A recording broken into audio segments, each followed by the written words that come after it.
Hello everyone, and as the title of this video states, this is the most ridiculous match I've had in a long while in this game, where there's going to be exactly two reasons why this match is incredibly ridiculous, and I'll go over them in a minute. But I actually realized while I was considering making a video out of this game, I haven't actually made any video about the whole adventure business that they've added in the latest TCG update into the game, and I considered this video to be a good chance to actually cover that as well. A little spoiler as to what my opponent is playing, though I suppose nowadays, as long as you see Siegewin and Furina together with any character, you can assume that there's like a 70% chance that your opponent is playing the new adventure stuff if they have Siegewin and Furina. Let's jam! Of course, my deck, this is from my previous Pep deck, a Pep video. The same deck, no changes done. I was just playing for fun in this game, and here's actually the first reason why this match is going to be very ridiculous. I did not get a Pep's talent card here early, and you're actually going to see they are going to be in quite some time until we see a Pep's talent card in this game. Of course, a Pep, especially with the dragon like this deck, is really a good. This is really good against any star deck. But of course, freeze star decks are better counters to this compared to, let's say, double Geo, for example.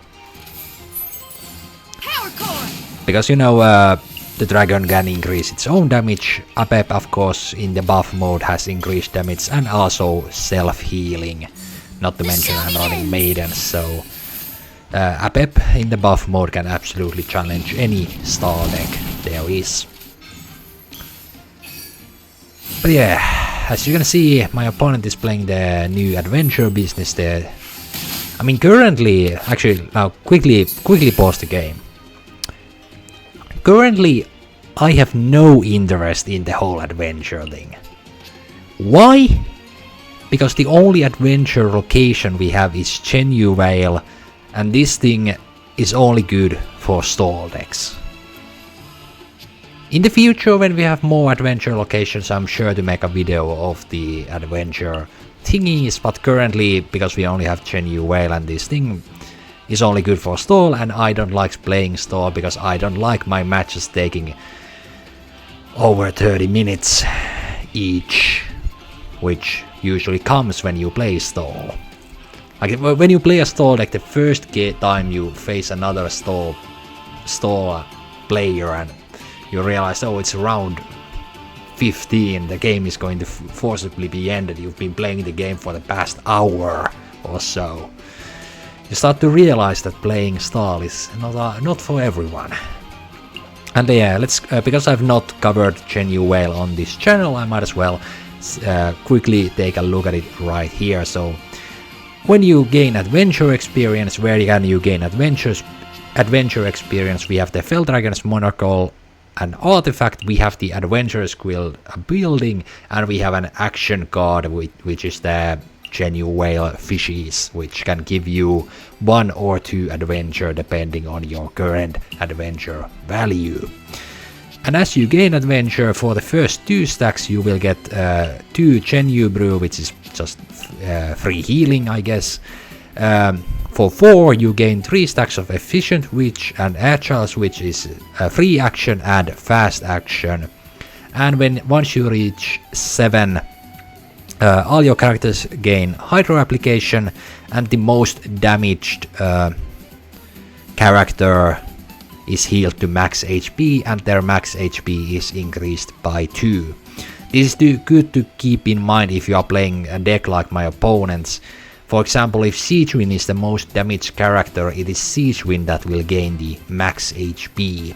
So if you actually, if you haven't played and you plan on playing Genshin Valley, make sure that the character you want to gain that max HP and to be fully healed is the lowest HP character when you reach 7 adventure experience. But yeah, let's let the match go on. So, what makes this game so goddamn ridiculous? Well, like I mentioned, I do not have a Pep's talent, nor do I have like any. I mean, here I have Kusawa, so that's pretty good. I mean, I have gotten 2 of the summons by doing Pep's skills here. But on the other side, because I do not have a Pep's talent card, my damage is minimal, so my opponent is able to heal everything I do here. On top of this, because in this deck the only real discard, Pep summons are the cards to discard. Of course we do have Countdown to Showdown, we have the Flying Squad attack card, which are like good when discarded. But we don't just want to discard everything in our hand to get stacks for the dragon, which means even though my summons do little to no damage at all, quickly here's the adventure quill I mentioned earlier, gives you a total of 3 adventure in once per end phase. But yeah, I don't want to tune everything I have to get the dragon to do damage. Also, the reason why I'm not going for the dragon to do skills is because I'm hoping to draw a Pep's talent card before I go to dragon. I already have my arcane card in hand, there's no fear of the dragon discarding my arcane card, but I really don't want to discard a Pep's talent cards before I've played at least 1. Which is why I'm not going for the dragon here. I mean, of course, if I went to dragon, I would just skill burst, and eventually the dragon would be so strong that no matter how much healing my opponent has, it would not be enough. And now the downside of not having the talent card, you can see I have nice 3 summons, but they do 1 damage each. Like, my opponent is just going to heal all of that. Of course, the upside in this match, my opponent playing Siegewin, and they didn't get the artifact. You can see there I have Veterans Visage and the Furina had the Fell Dragon's Monocle, so my opponent isn't actually currently able to increase the max HP of the Yumkasaurus or Furina. In that regard, I got very lucky in this game. Or I suppose both sides got unlucky in this game. I got unlucky by not getting a Pep's talent card, my opponent got unlucky by not getting that artifact, which is very important for that deck type. Of course, for my opponent this means only thing they do is Siegewin skill, because what else would they do? I mean, I would think they would go for Furina Burst, but you can see that the only things they draw are Siegewin Bubbles here. And here I actually noticed they made a little mistake ending their round on Siegewin, allowing me to take her out. Of course, Apep in the buff mode being a real threat. But you can see otherwise 13 cards left. My first Laboratory Ruins comes at this stage. And let's see what the current round is. We are at round... oh, it doesn't say there, hold on. Round 5 currently. Which, like, usually this would be really, really bad. Like, against any other... If my opponent wasn't playing a stall deck, this would definitely be in my loss. But you see here, my opponent has the Genu Whale at 6 stacks, so I believe we are going to see the Genu Whale 7 stack effect activate. By the way, there also you can see the efficient and agile switch you gain from the Genu Whale on my opponent. Anyway, let the game go on. Like I mentioned earlier, increasing the max HP can get a little dangerous. Luckily here for my opponent, Furina had gotten 1 more max HP, so the Jungasaurus still got... I mean, I guess Jungasaurus had less HP, so Jungasaurus would have gotten the effect anyway. Of course, the Genu Whale effect, I mean, it doesn't actually show it here, it seems. Genu Whale effect didn't in this case do much since the Jungasaurus hadn't lost that much HP, but you can see the Hydro applications, which Furina lost the Pyro application and Jungasaurus gained that Hydro application, and of course healed to max HP plus 2. Also here I don't want to burst Xinyan because I have the Arcane card. I explained this whole stuff in my... well, in my latest Apip video where I play this deck. I like to play Fight for the Death because it's better, in my opinion, it's better against aggressive decks. Because you have enough draw power in this deck that even though you don't use Stove Guard, you should still get Apep's talent card rather early most of the time. This, of course, not being one of those matches, because it's a risk I'm willing to take with this deck, and sometimes it pays off, sometimes it doesn't. In this case, the only reason it hasn't come to punish me, the lack of a pep talent, is the fact that my opponent plays a stall deck. But yes, you can, if you want to play the Apep deck yourself, you can absolutely replace Fight for the Death with Stove Guard to be more likely to get Apep's talent card. And of course, like I mentioned earlier, the moment you have played Apep's talent card, it is completely fine to go to the dragon and discard the rest of your deck. Except if you are playing Fight for the Death, then you want to draw Fight for the Death or any other arcane card. If you haven't played your arcane card, you usually want to get it into your hand before going to the dragon, because then you actually get value from your arcane card. Otherwise there is the possibility that your dragon discards your arcane card. Anyway, that's enough about that.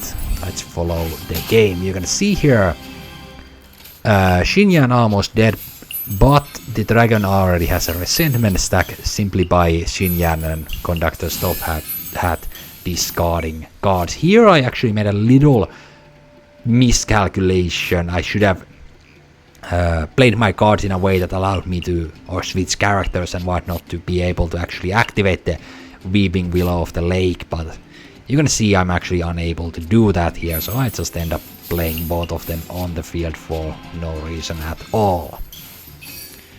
Also my opponent doing some funny plays, you know, Matsuge meter rolls onto a character on max HP. Quite funny. I'm actually surprised you can play them on a character with max HP, like... I suppose it's because it's the Jungasaurus, but... you can see there, the Jungasaurus isn't gaining any HP. 9 cards left, still no talent card. We at least draw the other Laboratory Ruins, but if you haven't already guessed, playing the Laboratory Ruins now is... it's almost not worth it if I'm not able to play double Apep talent. Like, playing this one was fine, but playing double can get real tricky if I don't get both Apep talent cards here. And now I finally draw. We have 7 cards left in the deck. I finally get my first Apep talent, and I of course immediately play it here. Because like mentioned, this is now a reason to go to the dragon. Like so. Because now, and also there you see my dragon discarded my other Apep talent. This means I only have exactly 9 cards plus whatever I have in hand. I don't want to play the Laboratory Ruins. I could, but I don't play them for the simple reason that there are still cards in the deck that I want to keep. Like, okay, the only real cards I want to discard from my deck are the Awaken My Kindred cards. And there should be, I believe, this +3 in there, because I think I have, at this point, I've drawn all the original 5 that a pep adds to your deck at the start of the match. There might be one more, like there's 3 or 4 a pep summons in that pile of cards. And you can see here my opponent even steals one of them, so I'm even more... I have even less of a reason to play the other Laboratory Ruins just for a couple extra dice. Because I'm not... There is the scenario that I'm not even able to proc this Laboratory Ruins. But you can see at this stage the game is starting to look good for me. The dragon can now be used. Of course, now my opponent having a Bloom Core anti-Jungasaurus Burst is a bit scary, which is why I switched characters here, but my opponent is actually going all in on the Genu Whale reactivation. A very good choice in this case, because both my pep and my dragon are at the stage where I'm feeling completely free to actually go in and attack. There, why I did a normal attack, well, that was the time I could have played, for example, this combination and hoped that the rest of my cards were the kind that I actually want to tune. But in the end, I had already decided that I simply will not play my other Laboratory Ruins here. So the end phase goes on. Like, okay, we have some cards which are like, I'm not going to play Sing Your Heart Out in this game anymore. There's nothing that good in the deck that I would absolutely need to draw, for example. But there's still, I believe there should be... Wait, hold on, what do I have left in that? Actually, now that I think about it, there probably isn't anything that good left. There's, by the way, the... hold on. Now I think we see it. Yeah, there is that card. This gives you one adventure. If your adventure is 4 or higher, then you take 1 physical damage, so it works as a freeze counter in some scenarios, and you gain another adventure point. Of course, my opponent played it so that they had less than 4 adventures, so they actually didn't get that double adventure from that card. But you can see they are gaining a lot of... the Genu Whale will proc again. My Jungasaurus hasn't acted this round, and they have the Fell Dragon's Monocle, so... And there's the Adventurers Guild, so my opponent will definitely activate Genu Whale a second time in this game.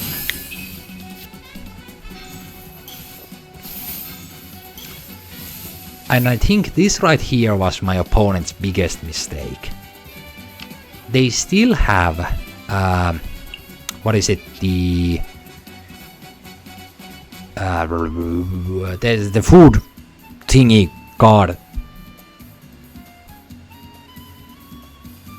Harvest Time. My opponent still has Harvest Time in their deck, replacing Shudong was, in my opinion, not worth it here. Like, Timaeus early from my opponent would have been a fine play, but at this stage I feel playing Timaeus was a mistake. Of course, I have the dice here, so I'm going for a skill.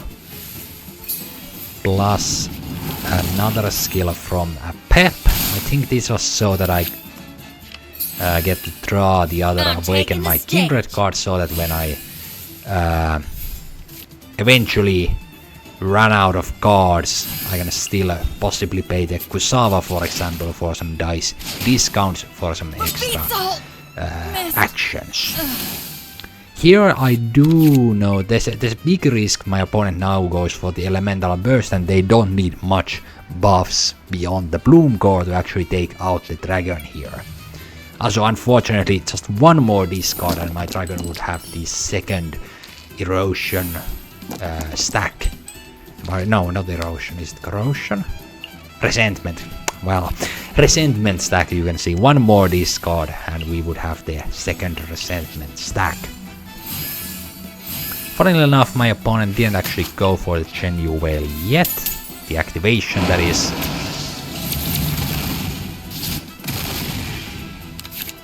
Yeah, that right there, that's the one. I had the extra die still in my deck.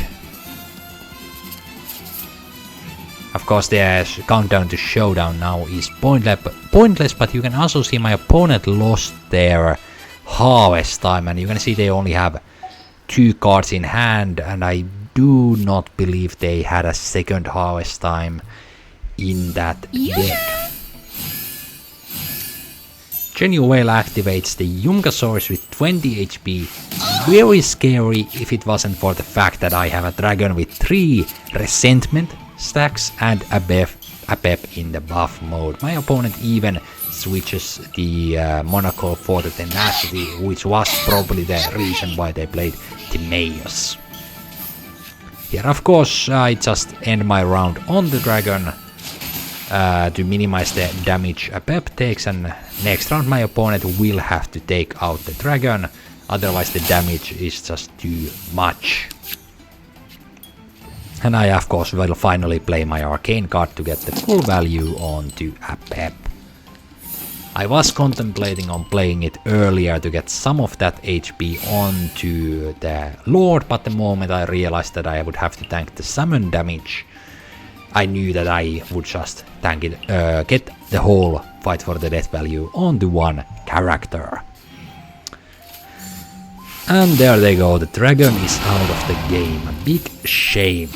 I of course start by playing the arcane card, but I do not yet play the maidens to make sure that I do get the possible maximum value out of it. Of course my dice isn't actually that good. I could have played it here, the maidens, but I realized that it's actually a better choice to just tune and play another skill instead. My opponent not having any cards, meaning they can no longer tune, and that 3 dice tells me they had bad dice luck this round. They are not even able to do a normal attack. Of course their summons are quite scary, doing quite a lot of damage, but the matter of the fact is they do not have any stacks of the increased damage, nor do they have any cards in hand. So this is already my victory. Let's just see as the Abeb finishes the game off.